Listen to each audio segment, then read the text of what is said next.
Salutations à tous, c'est le frère Mota Mwanedi. Et aujourd'hui, dans cette exhortation, on va aller encore une fois dans Bibel Kalatambale, la Bible authentique, la seule Bible sans erreur ni contradiction. Pour vous procurer Bibel, allez dans les éditions zulula100.com. On va aller dans le livre de Bialabamounia, Proverbes, donc la sagesse avec un S majuscule. Ce sont les proverbes de Monmon. Monmon qui était un roi initié en chef consacré en Tombouanébéla, donc en Afrique ancestrale. Il est connu sous le nom de Salomon dans les Bibles actuelles classiques. Mais le patriarche réel, il était noir. Et ici, ce sont ses propos, ses recommandations par rapport à la vie de moralité aussi. Ici, il va donner des conseils par rapport à la sagesse. Comment se comporter en homme sage, en homme spirituel. Donc, parce que le commencement de la sagesse, c'est la crainte de respect qui est due à l'Oba. Donc ici, il va parler de le sage et le méchant. Donc ça va être au chapitre 24 à partir du verset 1 jusqu'au verset 22. Donc Proverbe 24. Le sage et le méchant. Au verset 1, il est écrit: n'envie pas les gens malfaisants et ne recherche pas leur compagnie. Point. Donc voilà le conseil. Il dit n'envie pas les gens malfaisants. Parce qu'il y a les envies. L'envie, c'est quoi? L'envie, c'est un désir. Ça va être un sentiment de vouloir quelque chose. Donc, et maintenant, il y a plusieurs envies, plusieurs sortes d'envies. Il y a des envies qui vont être selon le verbe. Peut-être tu as envie de bien te comporter, tu as envie de marcher selon le verbe, de mettre en pratique les lois et les ordonnances, les préceptes. Tu as envie d'écouter les enseignements, tu as envie de lire Bible, les rouleaux, tu as envie de comprendre par rapport à la vie, plus comprendre par rapport aux Écritures. Et aussi connaître, c'est-à-dire en profondeur la vie des patriarches, comment ils ont marché. Donc ça, ce sont des envies selon le verbe. Maintenant, il y a aussi des envies dans le domaine naturel par rapport à peut-être tu as envie de manger, tu as envie de te reposer. Donc ça, c'est dans l'ordre naturel par rapport à la vie de l'homme. Maintenant, il y a aussi des mauvaises envies. Des mauvaises envies, l'exemple, ça peut être par rapport à les personnes envieuses, donc par rapport à la jalousie, qui vont envier peut-être ce que les autres personnes ont. Donc peut-être les biens d'autrui, ça peut être la femme d'autrui, donc les objets, la maison, les terrains d'autrui, donc ainsi de suite. Donc ça, c'est la jalousie, les mauvaises envies maintenant. Et il y a aussi des envies par rapport à vouloir accomplir certains actes qui vont représenter, c'est-à-dire imiter certaines personnes. Et c'est de ça qu'il met en garde ici contre, c'est-à-dire imiter les mauvaises personnes. Il dit n'envie pas les gens malfaisants. Donc les malfaisants, ça va être les personnes qui vont pratiquer le mal, qui peuvent facilement donc voler, tuer, calomnier. Donc ça va être des personnes qui vont agir selon l'homme charnel, selon l'homme dépourvu de spiritualité, selon le verbe. Donc qui vont faire le mal. Et pourtant donc, même dans Bibel Kalatambale, bien sûr dans le livre de Wonja, il est mentionné de cesser de faire le mal, donc de mal agir, de désobéir aux lois, les préceptes, les ordonnances. Donc il ne faut pas envier envier, c'est-à-dire de vouloir être comme ces personnes. Ne pas vouloir être à leur place, même par rapport à que ces personnes malfaisantes, s'ils ont des biens, s'ils ont peut-être des bonnes positions dans le visible, la richesse, tout ça là, on ne doit pas envier leur place, leur position, leur bien, peu importe leur existence, vouloir être à leur place, non. Et il dit, et ne recherche pas leur compagnie. Point. Parce que aussi, ces personnes, si tu es en compagnie d'eux, eux, ils vont t'influencer aussi par rapport à leurs actions, leurs comportements, leurs mauvaises pensées, leurs paroles. Donc ça va aussi, puisque leurs actions, si tu es constamment leur présente, tu vas voir cela, tu vas aussi certaines personnes vont imiter aussi cela. C'est pour ça que plusieurs personnes dans le visible vont facilement être influençables, vont facilement reproduire aussi ce que soit ils vont voir, soit dans les réseaux sociaux. Et en étant en compagnie des personnes voleurs, des voleurs, eux aussi vont devenir des voleurs. Parce qu'ils sont influençables, ils se laissent influencer. Maintenant, ici il dit, ne recherche pas leur compagnie. Pourquoi vouloir être en compagnie des personnes qui commettent le mal, qui vont commettre la fraude, voilà. Donc, il ne faut pas rechercher la compagnie de ces personnes, il faut plutôt rechercher la compagnie des personnes qui ont la même vision des choses par rapport à la spiritualité, parce que c'est là la base. Nos amis doivent être ceux qui sont dans le verbe, ceux qui mettent en pratique les lois et les préceptes. Verset 2, donc dans la suite de Proverbe 24, il est écrit « Ils ne pensent qu'à agir avec violence et ne parlent que du mal qu'ils vont faire. » Point. Donc voilà, ils vont parler de ça, du mal, donc ils vont échafauder des plans, ça va être ça leur désir, leurs envies, leurs actions. Ils ne pensent qu'à agir avec violence. Donc voilà leur comportement. Donc ça, ce sont les personnes à éviter.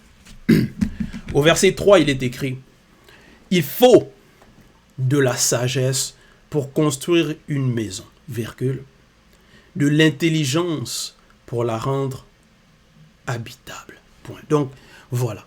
Il dit il faut de la sagesse pour construire une maison, parce que pour bâtir, il te faut déjà des compétences, il faut que tu aies appris par rapport à la construction, les matériaux, le terrain, donc il y a beaucoup par rapport même à l'architecture. Donc il faut, en cette époque, il faut les études. Il faut que tu étudies, il faut que tu comprennes le principe par rapport à la construction. Donc il faut de la sagesse pour construire une maison, pour bâtir une maison. Virgule, il faut de la sagesse pour construire une maison, virgule, de l'intelligence pour la rendre habitable. Donc pour rendre ça bien habitable, que ce soit agréable quand tu es dedans. Verset 4. Il faut du savoir-faire pour en remplir les pièces d'objets agréables et précieux. Point. Donc là, il parle aussi par rapport à la décoration. Parce que non seulement par rapport aux initiés, dans l'Afrique ancestrale, ils avaient cet art-là par rapport à bâtir des maisons dans des grandes constructions, et aussi par rapport même à la décoration, par rapport même au paysage, les terrains. Ils savaient comment aménager cela pour que ce soit agréable à vivre pour la population, pour les personnes. Donc ils avaient ces capacités-là, ils avaient ce savoir-faire. Verset 5. La sagesse d'un homme connu fait sa force, virgule, l'expérience augmente son pouvoir. Point. Donc il dit la sagesse d'un homme connu. Donc un homme connu, ça va être ceux qui marchent selon le verbe, ceux qui vont être sauvés. Donc la sagesse de cette personne, d'un homme connu, fait sa force. C'est ça sa force. C'est là aussi par rapport à sa sagesse, parce que comme je l'ai mentionné dans l'introduction, la sagesse aussi, c'est la crainte du respect qui est due à l'Oba. Et si tu as la crainte du respect qui est due à l'Oba, tu mets en pratique les lois, les préceptes, les ordonnances, donc ça te procure la paix, ça te procure de l'assurance. Donc c'est ça qui fait ta force. S'il y a des événements dans le visible où les gens vont facilement paniquer, toi déjà tu vas être à l'abri parce que le verbe de l'Oba est ton Goumba, ton bouclier. Et il dit l'expérience augmente son pouvoir, parce que aussi plus tu apprends, plus tu as l'expérience par rapport aux choses du visible aussi, par rapport à la vie, plus tu vas être fort, plus peut-être les tribulations auxquelles certaines personnes vont passer, ça ne va pas t'affecter de la même façon. Donc, tu vas avoir un plus grand pouvoir pour pouvoir surmonter cela, surmonter certaines difficultés que d'autres vont facilement succomber.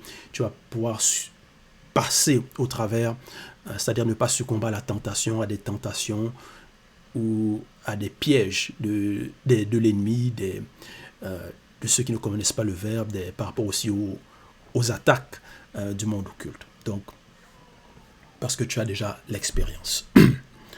Verset 6, il est écrit « Ne pars pas spirituellement en guerre sans avoir délibéré selon le verbe, virgule. » Voilà. Parce que si tu pars en guerre, mais tu ne délibères pas selon le verbe, c'est comme si, bon, là, c'est comme si ça va représenter faire preuve d'arrogance, comme si tu connais déjà, tu vas te fier par rapport à ce que toi tu sais, par rapport à tes capacités. Tu ne vas pas recommander ton sort au verbe de Loba, c'est-à-dire tu ne vas pas remettre cela, ton projet d'aller en guerre, d'aller spirituellement en guerre, au verbe de Loba. Pourtant, la parole nous recommande de recommander nos projets, tout ce qu'on fait, de recommander ça au verbe dans la prière, donc aussi donc ça va représenter la procédure. C'est pas de toi-même que tu dois prendre cette initiative. Donc tu dois remettre tout cela selon le verbe. Ne pars pas spirituellement en guerre sans avoir délibéré selon le verbe. Donc il faut délibérer selon le verbe. Car un grand nombre de conseillers assure la victoire. Point. Voilà. Un grand nombre de conseillers assure la victoire. Là, c'est pas des conseillers corrompus, parce qu'il y a aussi des conseillers qui vont être influencés aussi par le monde occulte. On peut lire ça aussi dans la Bible par rapport à l'histoire des patriarches, où s'il y a des mauvais conseillers qui ont déjà ouvert la porte, qui sont influencés par le monde occulte, ils peuvent te dire non, oui, vas-y en guerre, tu vas être tu vas être vainqueur, alors que en allant en guerre, c'est pour ta perte. Alors que tu ne vas pas remporter la victoire. Donc voilà pourquoi il faut délibérer, parce que le verbe de Loba est maître du temps et de l'espace. Verset 7. Il est écrit: les données de la sagesse sont inaccessibles à l'insensé. Point. Voilà. Les données de la sagesse sont inaccessibles à l'insensé.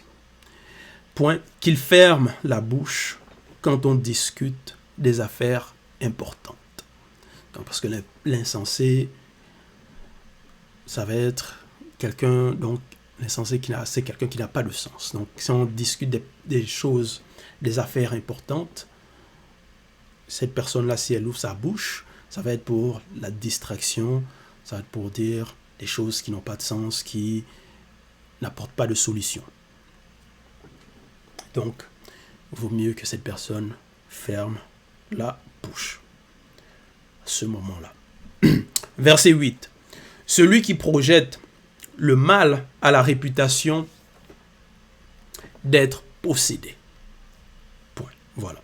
Donc, celui qui va projeter le mal, vouloir faire le mal à autrui, celui qui va vouloir peut-être condamner les innocents, tout ça là, donc il va avoir la réputation d'être un possédé. Donc quelqu'un de mauvais, quelqu'un qui est animé par des mauvais esprits. Verset 9. Les machinations d'un insensé sont toujours coupables. Et celui qui se moque de tout se rend insensé. Point. Donc les machinations d'un insensé sont toujours coupables. Parce que déjà, à la base, il est insensé, donc ses actions, ce qu'il va vouloir faire, ses agissements, donc il va se rendre coupable. Et celui qui se moque de tout, donc les moqueurs, qui vont tout prendre à la légère, se moquer des personnes, de la condition des personnes, voilà. Lui-même, celui qui se moque de tout, lui-même se rend insensé. Verset 10. Il est écrit: si tu perds courage au jour du péril, virgule, ton courage est bien faible.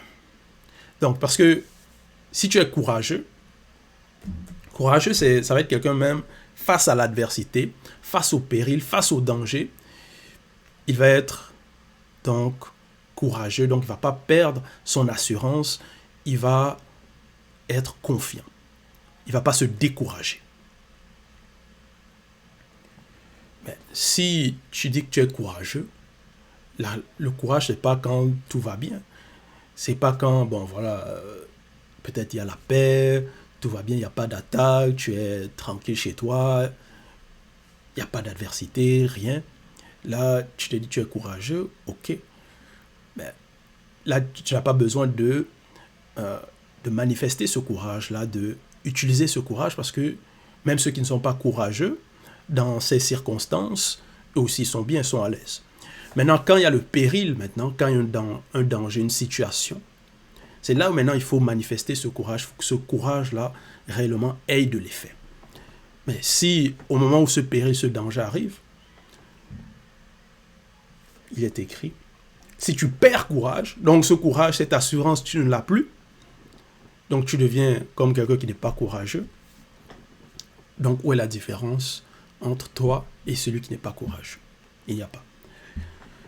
Ton courage est bien faible. Donc c'est un faible courage. Donc ça va te représenter, ça n'a pas réellement la valeur, ça n'a pas réellement, ce n'est pas la quantité ça devait être.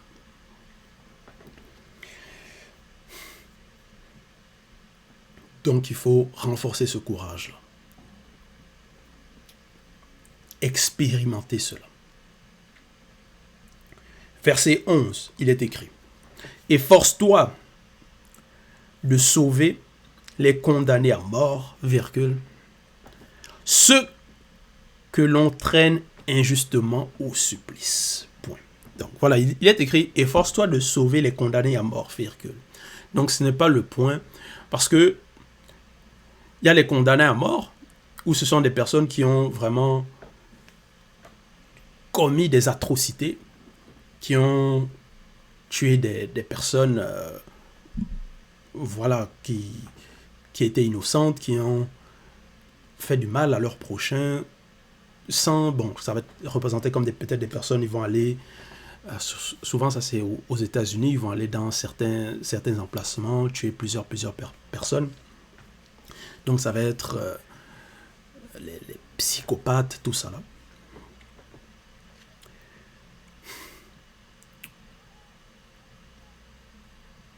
Eux, s'ils sont condamnés à mort, tu ne vas pas les sauver. Tu ne vas pas venir essayer de les défendre, que non, essayer de comprendre, ou essayer de dire, parce que, ou essayer de dire non, il ne faut pas les mettre à mort par rapport à la peine de mort.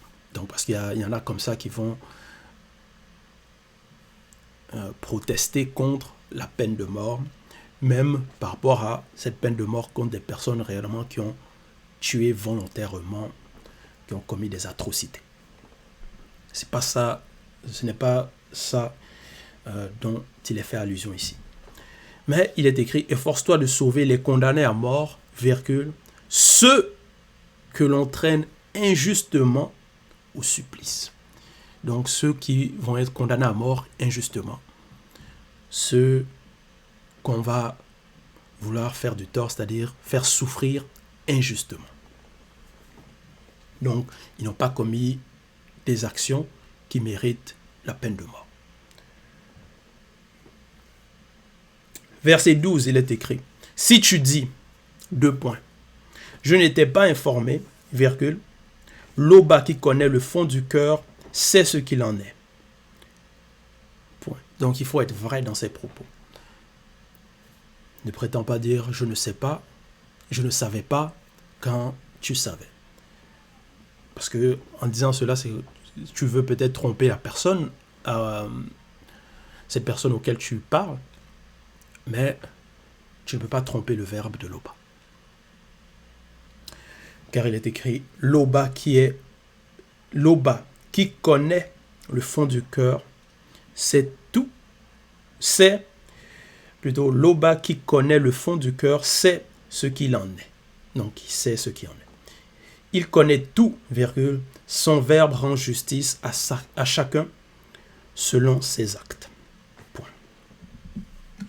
Verset 13, il est écrit: mange du miel, virgule, mon fils, virgule. Car le miel fait du bien et le goût t'en sera agréable. Bon. Donc, le miel, c'est bon, ça a beaucoup de bienfaits aussi. Verset 14. Mais rappelle-toi que la sagesse est... Mais rappelle-toi que la sagesse aussi est bonne pour ton existence. Point. Parce que oui, le miel, c'est bon par rapport à l'aliment. Ça a des bienfaits. Ça peut te procurer donc la joie, tu aimes. Donc, c'est un bon goût. Mais la sagesse aussi est bonne pour l'existence, pour notre vie.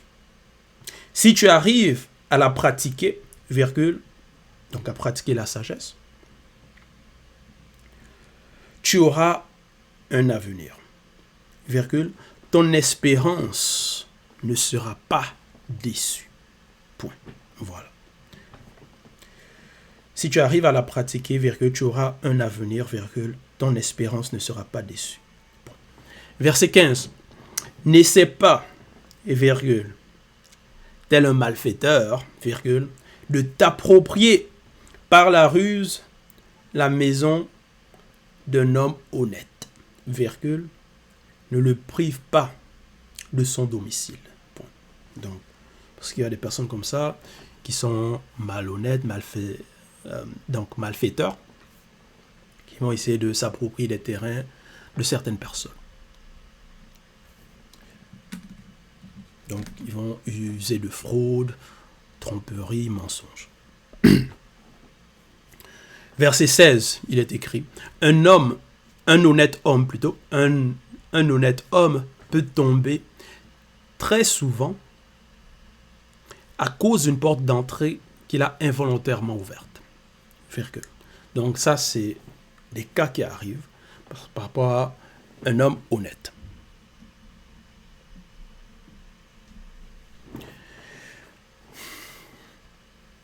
Donc s'il ouvre la porte, il y aura des répercussions, donc il peut tomber. Donc, ce n'est pas volontaire. Il s'en relève toujours quand celle-ci finit par se fermer grâce au verbe de Loba. Donc, par la manifestation de la grâce de Loba, il peut se relever, il s'en relève toujours. Donc, la porte se ferme.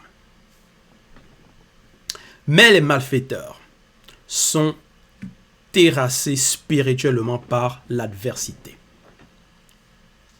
Point.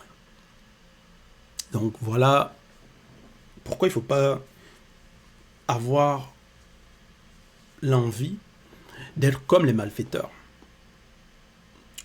d'être en leur compagnie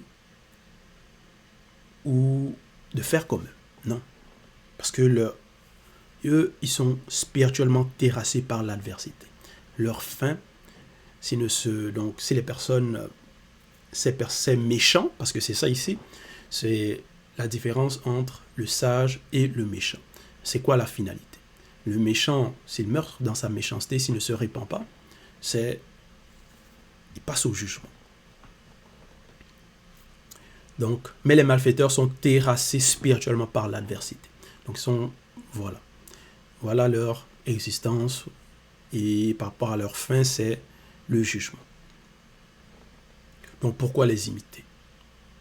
Ça, c'est la sagesse qui nous apprend cela, qui nous avise, qui nous déjà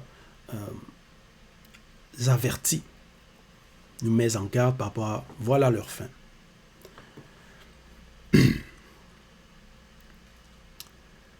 Donc, il ne vaut mieux pas les imiter. Sinon, on aura aussi la même fin qu'eux. Verset 17, ou les mêmes combats par rapport à l'adversité que eux. Verset 17, il est écrit, ne te réjouis pas charnellement lorsque ton ennemi tombe, virgule. Voilà. Parce qu'il y en a comme ça, il voit peut-être son ennemi, son adversaire tomber, et charnellement, il va se réjouir, il va être dans la joie. Ne saute pas de joie lorsqu'il succombe sous le malheur, virgule. Voilà. Donc, il faut se mettre en garde, parce que faut pas se réjouir charnellement selon l'homme dépourvu, comme l'homme dépourvu du verbe, de spiritualité selon le verbe. Mais tu peux te réjouir spirituellement si les ennemis succombent, tombent, ou si les ennemis, voilà, si tu remportes la victoire face à tes ennemis, mais ça doit être spirituellement.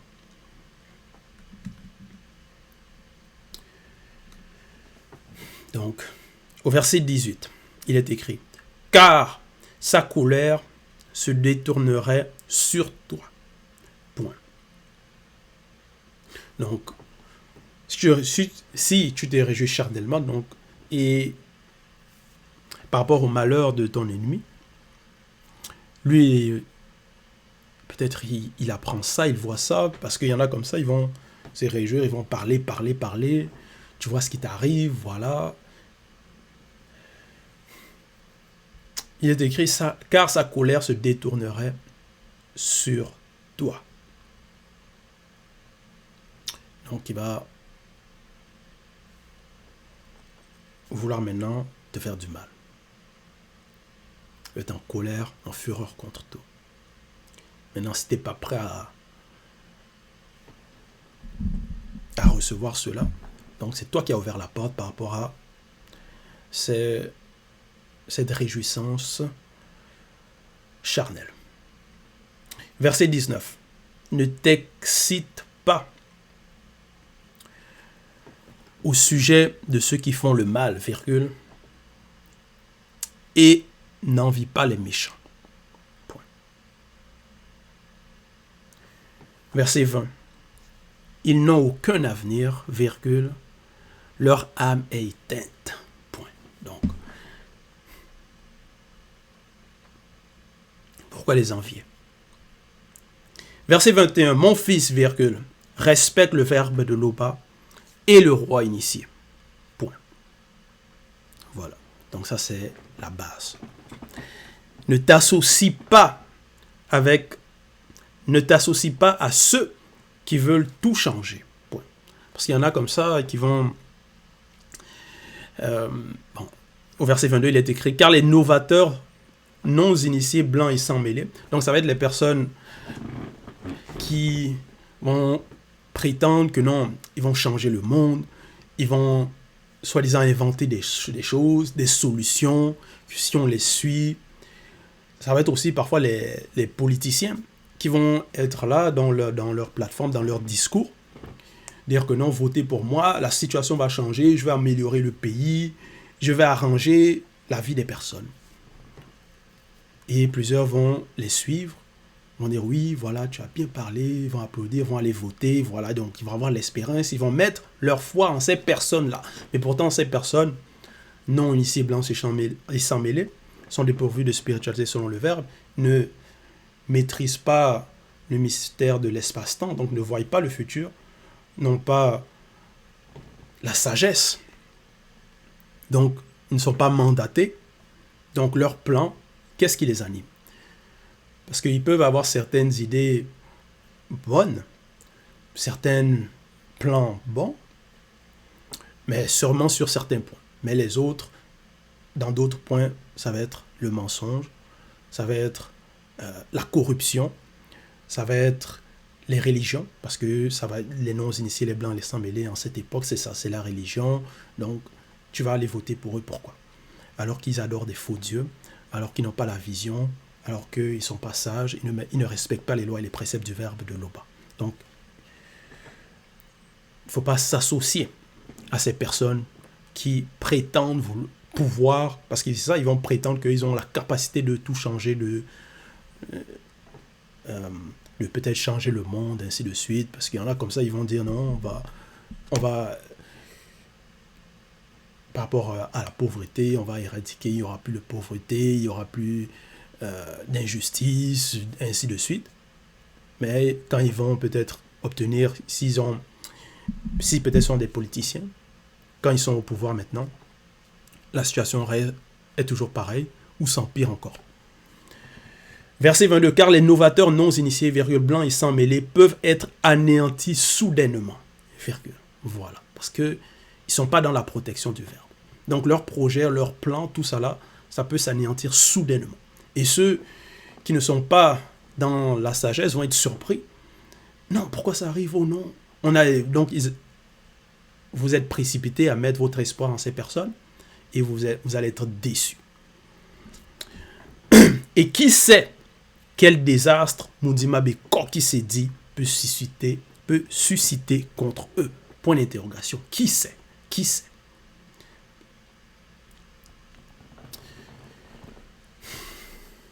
Parce que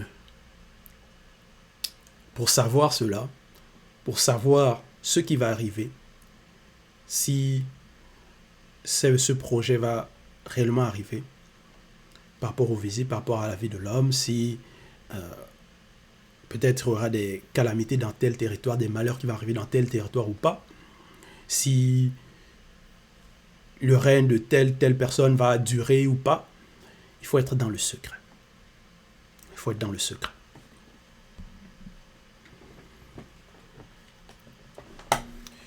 Donc, voilà, c'était le message, l'exhortation par rapport au le sage et le méchant. Donc, toute gloire et tout honneur à l'Oba, le seul créateur, unique, vrai et véritable.